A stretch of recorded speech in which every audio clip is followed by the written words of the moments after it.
self-incrimination also applies to respondents in administrative investigations such as legislative inquiries in aid of legislation. So that is the point of order I am raising, and there is a Supreme Court ruling to this effect. Thank you, Mr.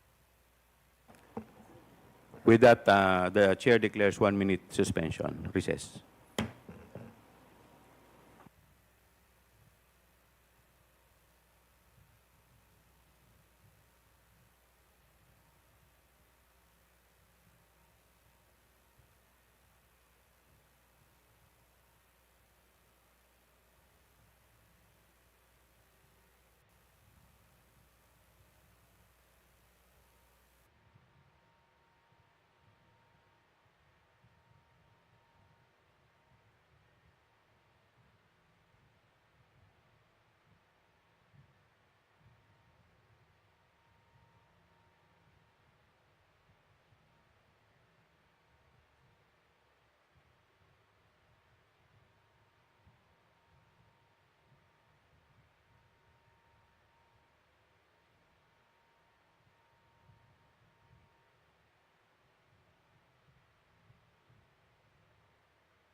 Madam Congresswoman Arroyo, may I know if, may I be clarified if the tenor of your point of inquiry is referring to the sub judice case or rule? Referring to the sub judice case, but it is saying that when a witness, in fact, is in reality the accused. Ma'am, pakilakas po ng konti. Medyo hindi ko po... What he's saying is that if by the nature, for instance, of the privileged speech, if the witness is not a mere but the person being asked is not a mere witness or a mere person of interest, he is in fact the accused of what seems to be a case including malversation of public funds. And the court repeated the rule that an accused occupies a different tier of protection from an ordinary witness. So from given what Miriam Defensor Santiago said and the Supreme Court ruling that she's quoting, we cannot we cannot just trivialize. Kasi you're just a witness. You're a witness. Pareho na rin yung witness, resource person. They are not the same. The Supreme Court says they are not the same. And somebody who appears to be the accused has a different tier of protection from a witness. And in fact, can refuse to take the witness stand. Congressman Flores, you're recognized. Mr. Chair, this is an inquiry in aid of legislation, and no one is technically accused of any wrongdoing here, Mr. Chair. Mr. Chair, Look at the speech. Ma'am, Look at the please, speech, Mr. Chair, ma'am, the privilege please speech. wait to be Mr. recognized Chair, first. may I request a Wait. 1 I will, minute I will, recess? 1 minute. 1 minute Thank recess you. declared by the Yes. chair.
Mr. Chair, yes. Mr. Chair, Session resumes. Mr. Chair, may I speak? You will be given the opportunity later, Okay. Madam Vice President. In any event, the point of the Honorable Arroyo is well taken, but we will proceed to the oath taking. If the Vice President refuse to take her oath, we will respect that. In the meantime, Comsec, please proceed with the oath taking of the other witnesses. To all the other witnesses and or resource persons, please stand up and raise your right hand, inviting the DBM, the COA, and other staff from the Office of the Vice President, Your Honor. Okay. Please your right hand. Do you solemnly swear that the statements you will give before this committee shall be the truth, the whole truth, and nothing but the truth, so help you God? I do. The oath has been administered, Your Honor. Mr. Chairman. Mr. Yes, Chairman. Congressman Paduano. Of course, you have already ruled with regards to the point of the order being raised by the former president and now representative of Pampanga, Madam Gloria Macabagal Arroyo. But still, there is also a supposedly a pending manifestation being made by the members of this committee with regards to the point of order that was raised. So I think, Mr. Chairman, we have to hear first, but of course you have already ruled, but we have to also to hear the manifestation of the members of this honorable committee. And in that case, you have already recognized the good Congressman Kit Flores. And I think it is just proper to recognize him once again. Thank you, Mr. Chairman. Thank you, Congressman Paduano. The Honorable Flores is recognized. Thank you, Mr. Chair. But I think the ruling was already made, Mr. Chair, and I will submit, Mr. Chair. Thank you, Congressman Paduano. We will now, let us also discuss the administrative matters.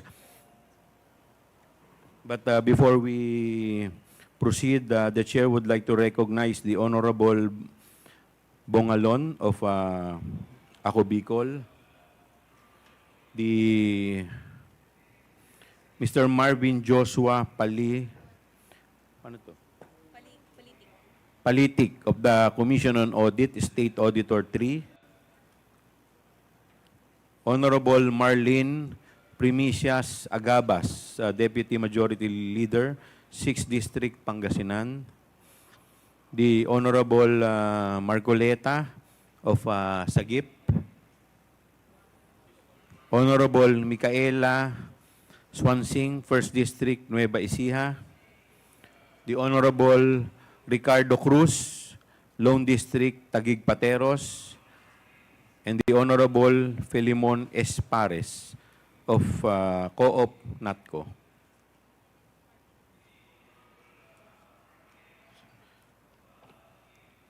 The COMSEC is directed to report to the committee who have invited and who have responded to the invitation. Thank you, Your Honor. We have invited the Office of the President through email sent last September 13, 2024. However, we were informed that they use a different extension for their electronic mail. And then the Chief of Staff, Attorney Zulaika Lopez, Ms. Winnie G. Diego, Chief Public Assistance Division, Attorney Rosaline Sanchez, Director for Administrative and Financial Services, and Mr. Norman B. Baloro, Director of Operations Office, to whom the satellite office's report replied yesterday that through their executive assistant Nicole, that they will designate a representative from the central office. This is the same tenor of the replies from the satellite offices from Western Mindanao, Panay and Negros Islands, BARMM, Caraga, Cebu, Bohol, and Siquijor Satellite Office, as well as Pangasinan. May I also note, Your Honors, that the Pangasinan Satellite Office has read our letter invitation sent on September 13. They have read it on September 14, 2024, which was on a Saturday at 3:22 p.m. because the email sent by the Secretariat has a read receipt function, Your Honor. Moving on, this was the same tenor as well from the Davao Satellite Office, Cagayan Valley Satellite Office, Bicol, and Eastern Visayas Satellite Office. Meanwhile, Your Honor, for the Commission on Audit, we have sent an invitation to Chairperson Gamaliel Cordoba, and Director of Legal Affairs, Daryl H. Tonolete, to whom we have forwarded the letter to Chairperson Cordoba. Assistant Commissioner Martha Rosana Sese was also sent an invitation on September 13. All of the resource persons were sent invitations on September 13. Director for National Government Audit Sector Cluster, Sofia Hamhemora, Supervising Auditor Elvira De Vera, were sent invitations. However, there were no direct email confirmations, but they verbally confirmed their presence. Yes, they confirmed their presence of their representatives today. For the Department of Budget and Management, we sent invitation to Secretary Amena Pangandaman on September 13, USEC Janet Abuel, and as well USEC Functional Group Head Rolando U. Toledo, but this was for him, it was on September 16 as manifested by the Office of the Department of Budget and Management, and some of them are here. They are here today, Your Honor.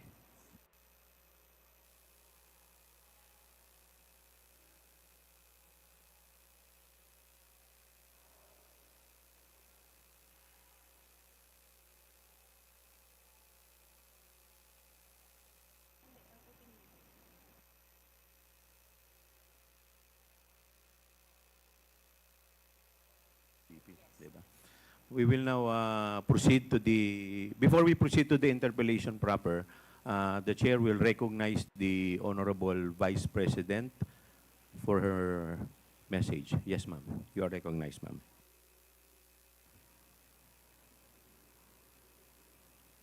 A message, sir, or my statement regarding the point of order? Message? Mga kababayan, ladies and gentlemen, Assalamualaikum, Warakmatullahi wa Barakatuh. Madayaw, mayong adlaw, kaninyong tanan. Magandang araw sa inyong lahat. The officials of the Office of the Vice President, as well as each and every one of our satellite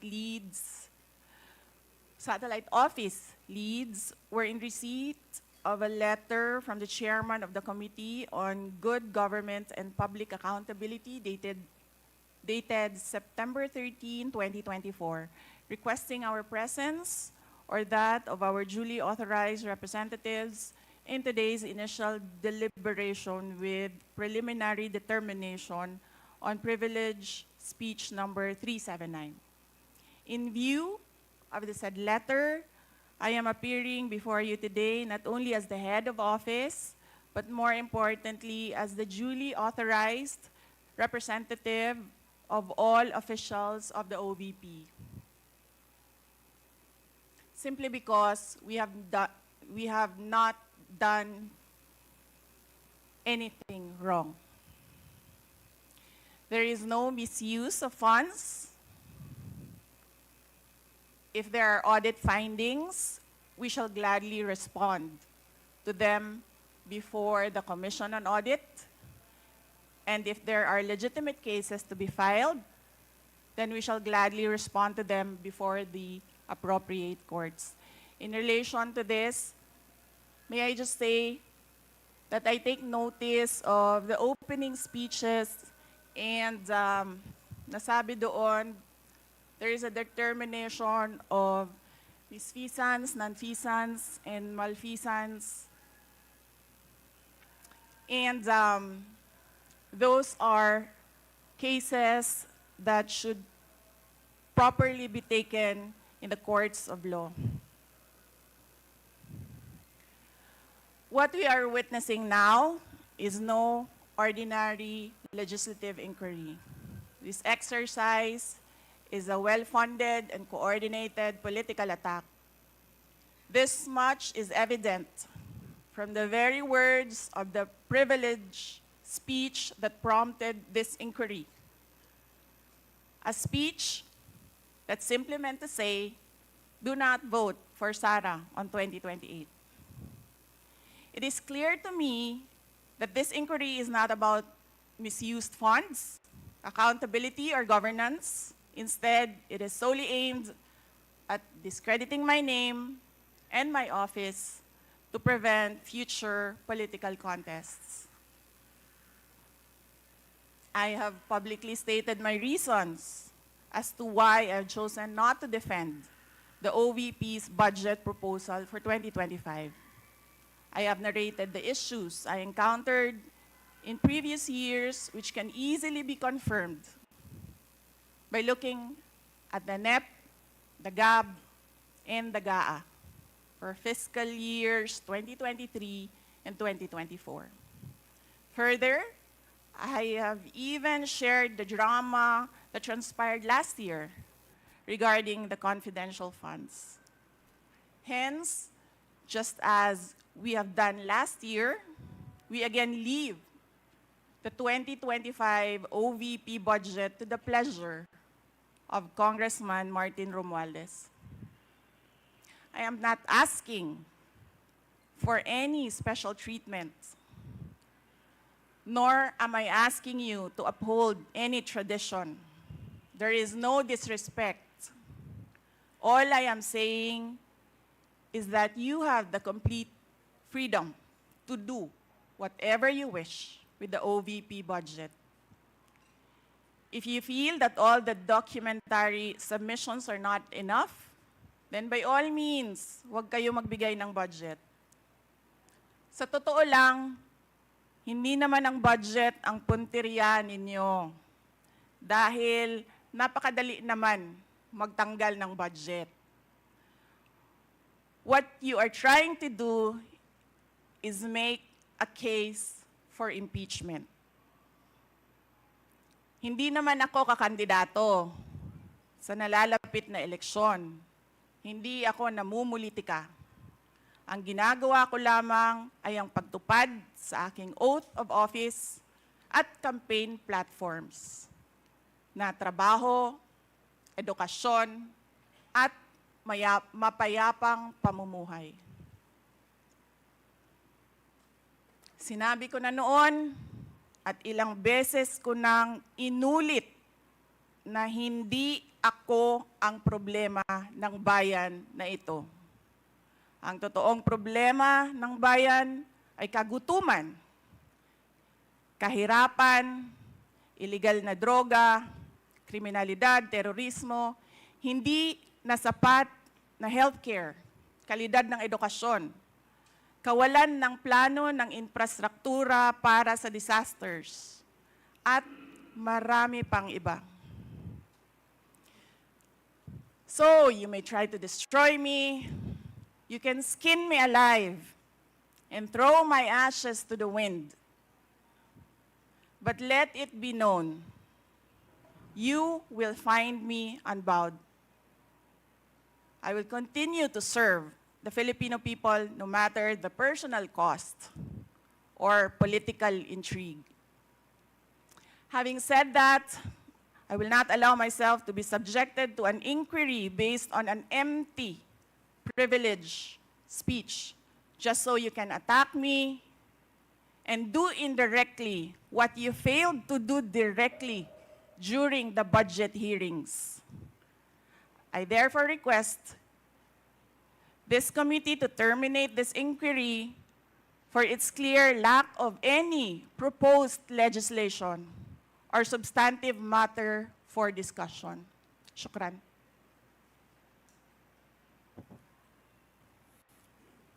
The committee cannot rule on that because the committee already took cognizance of this privilege speech. Anyway, we will now proceed. Next, Chair. we will recognize the Mr. representative from COA, Mr. Chair, ay Congressman Marcoleta. may I please raise a parliamentary inquiry? What is your parliamentary inquiry? Thank you, Mr. Chair. The rules of the committee says that this committee only acquires jurisdiction on matters of nonfeasance, misfeasance, malfeasance. And under Section 2, Mr. Chair of the rules, there should be a prior determination whether or not these malfeasance, nonfeasance, and misfeasance are directly or specifically relating to the persons charged of this. Has this committee made a prior determination of this? And if so, when did it happen? And where is the order specifying that the committee has just reached a prior determination? This is very important, Mr. Chair, because the rules also says that after determining or making a prior determination, this committee will set an order, and that is the only way that this committee acquire jurisdiction over the person's subject matter of this inquiry. And that particular order of prior determination will set out the parameters. If I can make a comparison, Mr. Chair, in regular court, it is called pre-trial order, where the parameters of the inquiry, the presentation of evidence or explanations or allegations are limited to that set of stipulation. So considering, Mr. Chair, and I assume that there is no prior determination, I do not think how we can start the meeting today because we are supposed to observe the rules. I am referring to Section 2 of the rules of this committee, Mr. Chair. Thank you.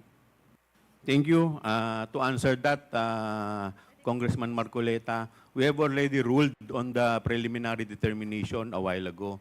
Medyo na-late na po kayo. Now, with respect to your inquiry, that if we can proceed with this, considering that this is an investigation of malfeasance, misfeasance, and nonfeasance, let me walk you through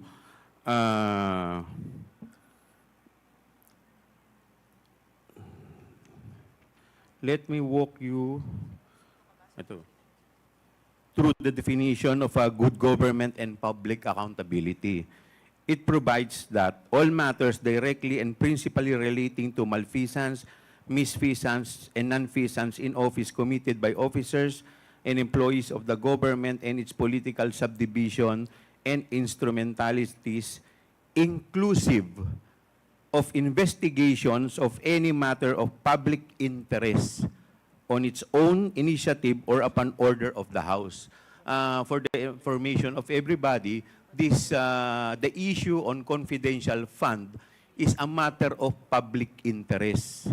Lahat po tayo ay interesado, hindi lamang po tayo, yung publiko po, interesado kung paano po ito nagamit. Kaya yun po ang dahilan why this committee has jurisdiction over the subject matter.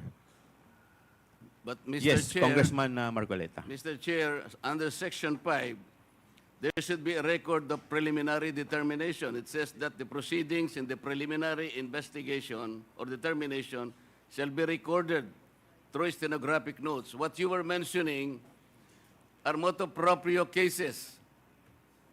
I am assuming that this committee started by way of a referral because of a privileged speech delivered on the floor by one of us. And so this is the main subject matter of this committee meeting, and to which we should first determine preliminarily whether or not this committee acquires jurisdiction. And I demand a record of preliminary determination under Section 5 because it says, upon termination thereof, Mr. Chair, the chairperson shall issue an order which shall recite in details the matters taken up. So what are the matters taken up, Mr. Chair? I think we should be able to comply with these elementary rules as specified in the governing rules. Well, considering that we are still in the, we have yet to proceed to the interpellation, we are still in the period of recognizing the resource person as well as the witness. With that, the chair declares 1 minute suspension.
Hearing resumes.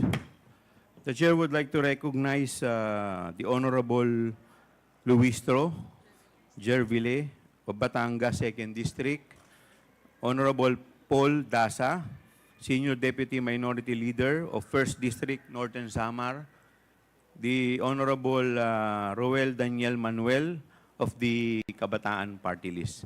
The chair, the committee would like to take note of the manifestation of the Honorable Marcoleta, but considering that the committee already took cognizance of the preliminary determination, we will proceed to the COA. COA, please. Sino po yung representative ng COA? Good morning, Mr. Chair. Sa ating mga members of the committee, magandang umaga po. On behalf of the Commission on Audit, we do recognize the plenary power of the Congress in asking questions relating to legislation. And since the invitation only pertains to the budget utilization of the OBP, we can answer questions relating to that, Your Honor. That would be all, Mr. Chair. Thank you. We will now proceed to the next representative from DBM. Thank you, Mr. Chair, and good morning to all your honors.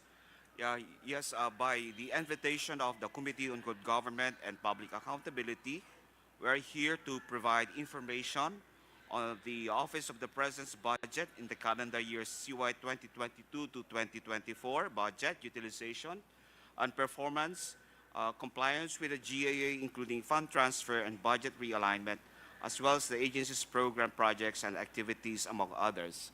So any inquiry will just answer during this congressional meeting, Mr. Chair. And if ever there's a need for us to provide data and information, we'll do so, Mr. Chair. So good morning. Thank you. The chair is in receipt of the authority from the Committee on Rules with respect to the motu proprio inquiry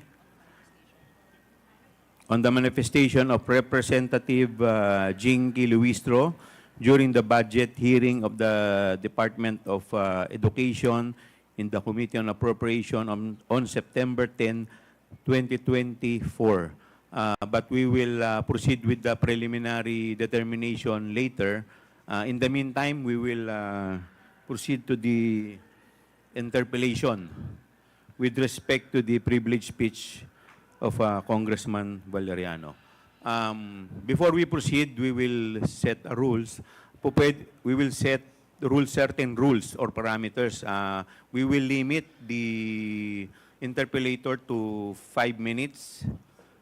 Hindi po kasama yung sagot. And then, pwede po paki-silent po ang inyong mga telepono. Turn off nyo po or silent mode. And please observe proper decorum para hindi po tayo maging magulo at maging maayos lamang po. At lahat po yung mga gustong mag-interpolate, lapit lang po dito sa COMSEC at magpalista. Ang magiging sistema po natin, mauuna po ang minority, and then the majority, minority, majority. Now, we will first recognize representative from the minority, the Honorable Franz Castro. Thank you, Mr. Chair. Nagpapasalamat po ako sa committee na ito po na pinamumunuan po ninyo dahil in-schedule agad natin yung naging privilege speech ni Representative Valeriano. Alam niyo po, una po sa lahat, ginigiit natin dito na ang tradisyon ay tradisyon. Pero una sa lahat, kung ang tradisyon ay bumabangga sa interes ng mga mamayan, sa interes ng publiko, at accountability ng mga public officials, at saka pagiging transparent nung lahat ng ating mga ginagawa, lalong-lalo na po sa kaperahan o lalong-lalo po sa budget or whatever na, na pinagkatiwala po ng taong bayan sa atin, ay kailangan po yun yung nauuna.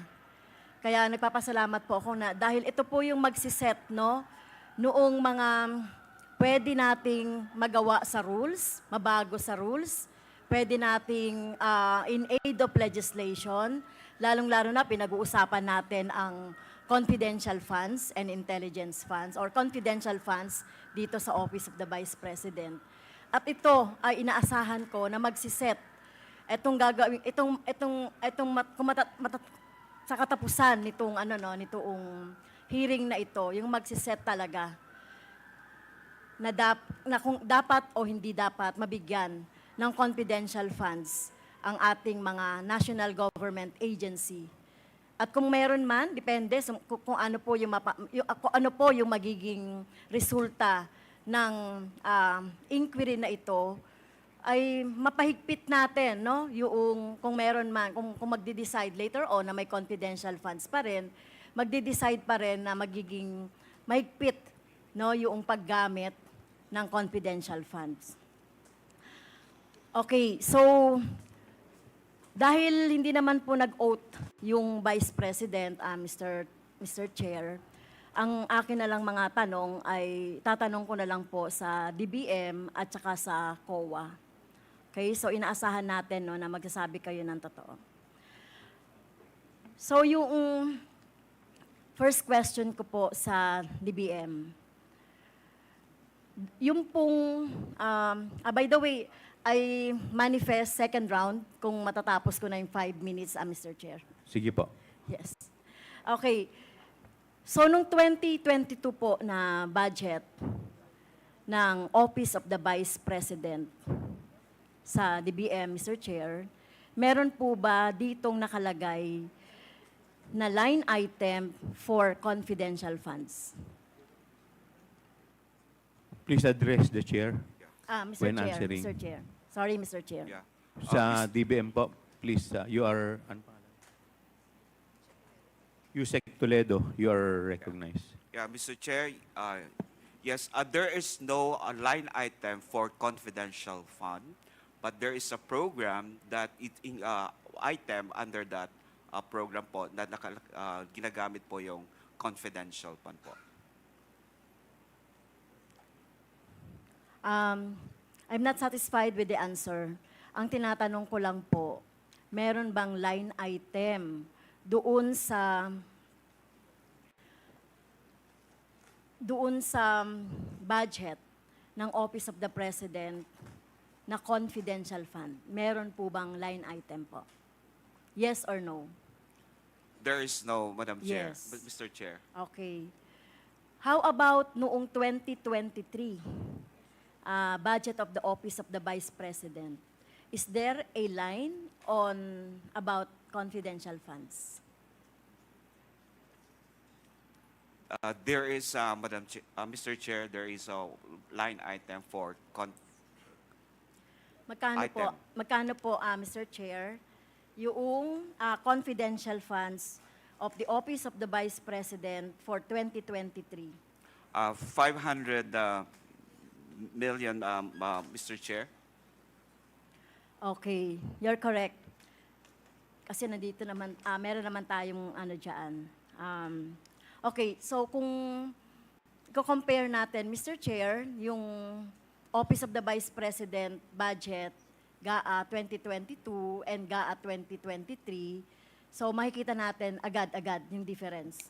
No, na yung confidential funds sa Office of the Vice President noong 2022 ay wala, pero sa Office of the Vice President sa 2023 ay meron. Okay, so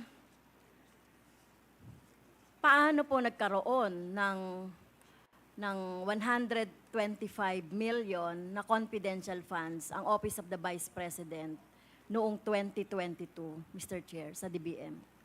Okay, Mr. Chair, while the OVP has no provision for the confidential funds under the fiscal year 2022 GAA, the said release of funds was charged against the contingent fund using the existing PAP of the Office of the Vice President. That is the Good Governance Program, Mr. Chair. Well, ano po yung ibig sabihin ng good governance program po? Kasi defined, alam po natin meron tayong JC o joint circular governing confidential funds.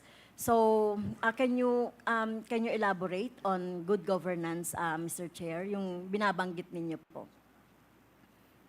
The Good Governance is a program of the OVP, and so that's the basis for us for the release of the confidential plan of the Office of the Vice President, Mr. Chair. Well, can you elaborate ano ba yung good governance? Dahil malinaw po doon sa rules or the joint circular governing confidential funds, yung mga pwede lang na ponduhan ng confidential funds, Mr. Chair. Mr. Chair, we have already responded to that inquiry. We have already sent already the letter dated September 11, 2023, as to what is the all about the good governance program of the OVP, Mr. Chair. Mr. Chair, these representations has no copy of what you are referring to as the good governance programs. May I request for the copy, Mr. Chair?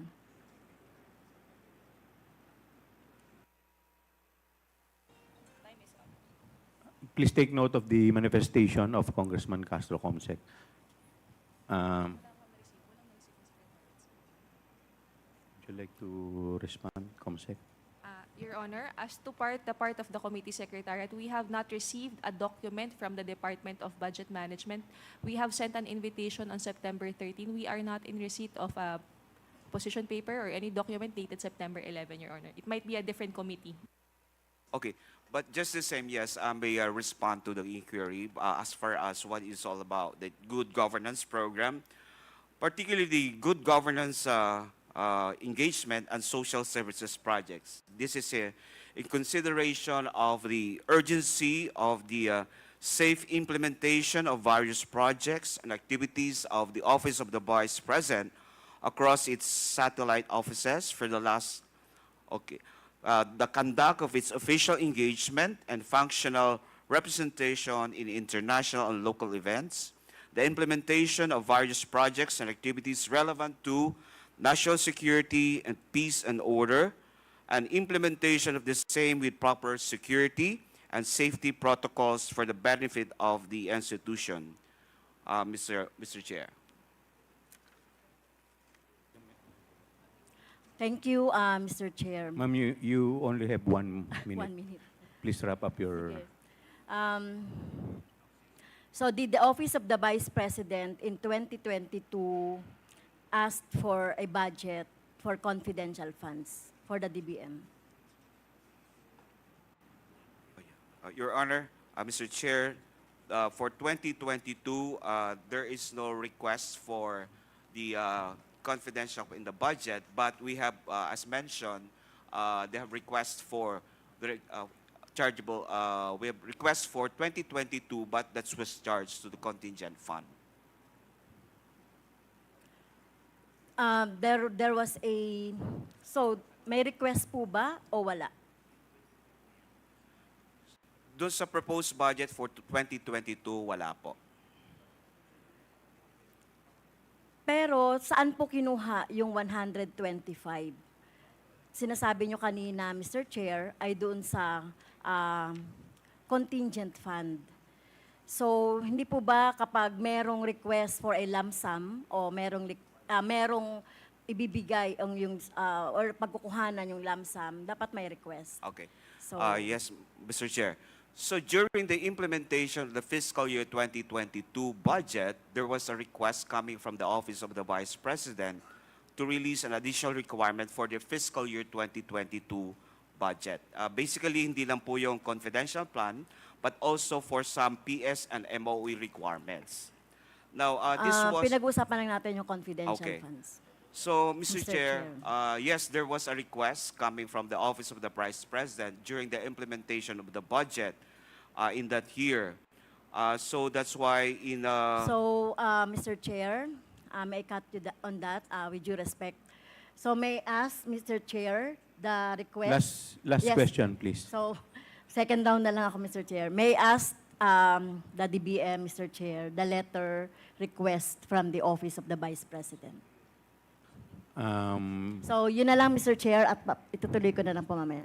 The DBM is requested to submit the letter of the Honorable Vice President. The yes, request Mr. letter of Chair. the Honorable. Please submit it to the COMSEC. Yes, Mr. Chair. Thank you. Next to interpolate is Honorable Nika Swansing. You have 5 minutes. Thank you very much, Mr. Chair. Mr. Chair, I was just hoping to take this opportunity because COA, the right team from COA is already here. So if I may request the COMSEC, Mr. Chair, and the permission of the Honorable Chairman to pull up some slides on the screen. Mr. Yes, Chair. please. Mr. Chair, these were the same slides that I presented to the Committee on Appropriations during the deliberation on the budget of the Office of the Vice President 2 weeks ago. For those who were not there in the meeting, a very quick summary, Mr. Chair, in the interest of time. So these, the slides were put together based on the different documents submitted by COA in compliance to the subpoenaed duces tecum and accomplishment report submitted by the Office of the Vice President. And here, Mr. Chair, several things to note. Essentially, we have summarized across the 4 quarters in terms of the disbursement of the confidential expenses of the Office of the Vice President, the different audit findings of the Commission on Audit across the 4 different quarters. So for Q4 2022, which is the subject of the notice of disallowance, it was found that there's a 73 million out of 125 million that was considered by COA as disallowed in audit. And then for the succeeding quarters, accordingly, Mr. Chair, you would see here the proportion of the 125 million, which was questioned in the audit order memorandum and not questioned across the succeeding quarters. During the deliberations of the Office of the Vice President, President's budget, I directed a question towards COA to please enlighten us as to the grounds for the notice of disallowance for Q4 2022 and the 3 succeeding quarters which were subjected to the AOM, Mr. Chair. However, during the OVP budget hearing, the representative of COA, Assistant Commissioner Alexander Juliano, said that he was not privy to the information as he was not part of the team handling the confidential expenses. So, Mr. Chair, I believe the team who did the audit is present in today's hearing. So if we may request, Mr. Chair, COA to please enlighten us for the 4 different quarters covered by the notice of the disallowance and the audit order memorandum, may we please request, Mr. Chair, COA to please enlighten us as to the ground. So perhaps, Mr. Chair, we can go quarter by quarter. We can first start with Q4 2022, which was the subject of the notice of disallowance. Any representative from COA? Mr. Chair, Attorney Gloria Camora, the State Auditor of Attorney the ICFAO, Camora. yes, will answer the question Attorney of the Camora, you're Honorable recognized. Congresswoman. Yes, good morning, Madam, Mr. Chair. As to the 2022 notice of disallowance, there were Ma'am, 3 pakilakasan po ninyo yung boses nyo, hindi marinig. Okay.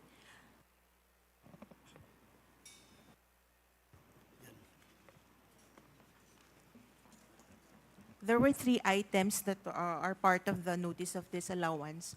The first one is on the non-submission of documents on the payment of rewards.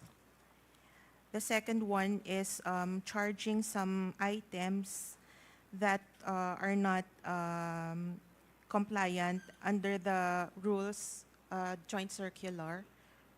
And the third one is non-submission of the revised accomplishment report of the office of the VP to the three regulatory offices, which are the Office of the President, the Senate President, and the Speaker of the House of Representatives, because what they have submitted was the original one, and they made an amendment, but as of now, they have not resubmitted the amended accomplishment report.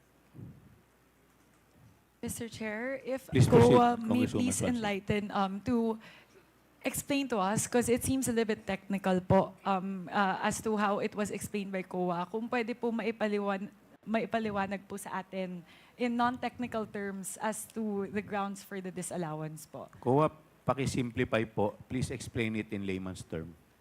Yes po.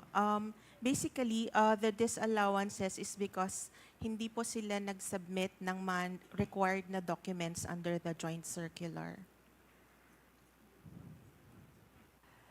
Mr. Chair, if we may move to the next slide. Please proceed. ComSec, next slide please.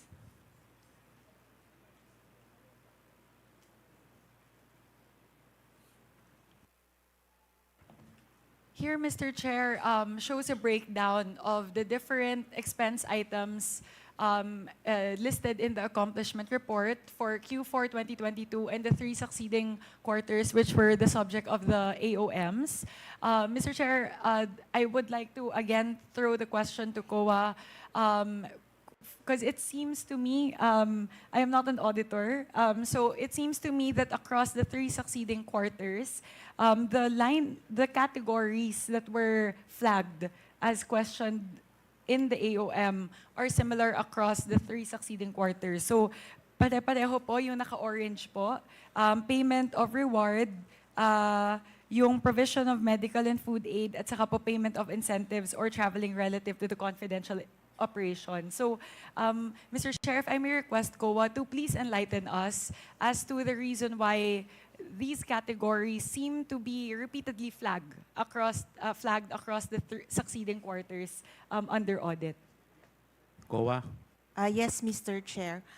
As to the payment of rewards, the joint circular requires a document, the supporting documents evidencing the success of the information gathering. As far as the documents that they have submitted, we are not, so far, we are not satisfied with the documents they have submitted. So we asked them to submit the documents that would satisfy the joint circular. As to the provision of food and medical items, again, we asked them for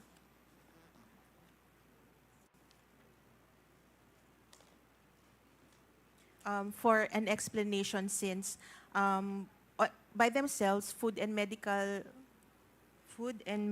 aid appears to not fall under the expenses allowed by the joint circular. So we are asking for explanation on those items. And then, it's the same with traveling expenses, Mr. Chair. Mr. Chair, in the interest of time, I'll move to my final slide.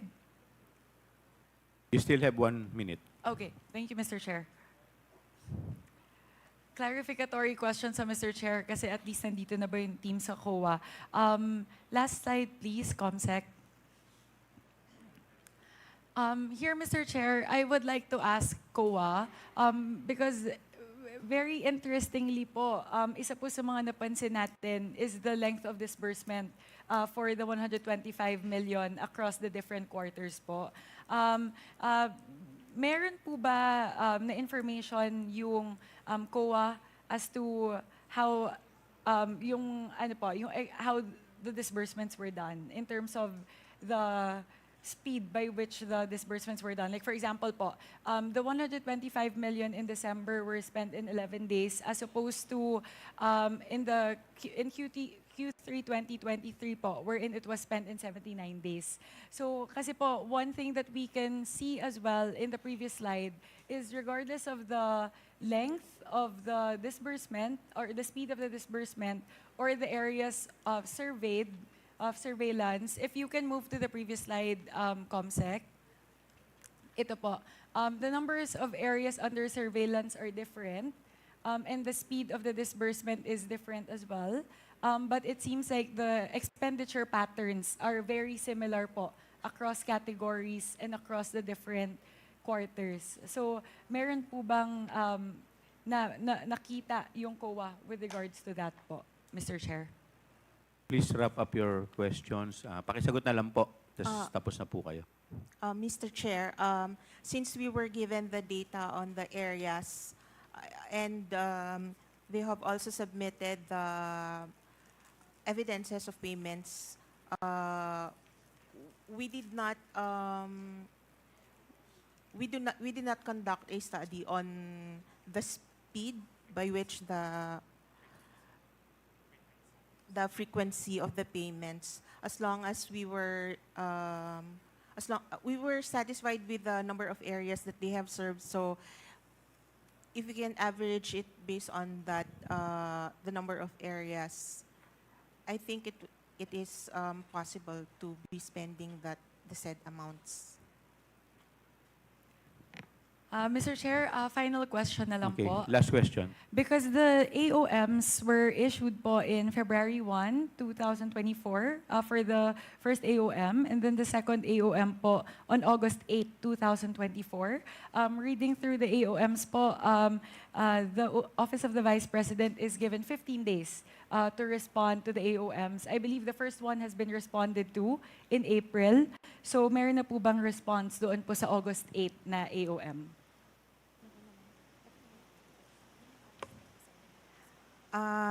Yes, Madam Chair, they have submitted their reply to the AOMs, and the audit is on the compliance is ongoing. Thank you very much, Mr. Chair. Those are my clarificatory questions po. Clarification because the team handling the audit is now here. So just wanted to clarify po dun po sa slides na present po nung nakalaang OVP budget hearing. Maraming salamat po, Mr. Chair. May I approach the table? Request 1 minute suspension. The chair declares 1 minute suspension.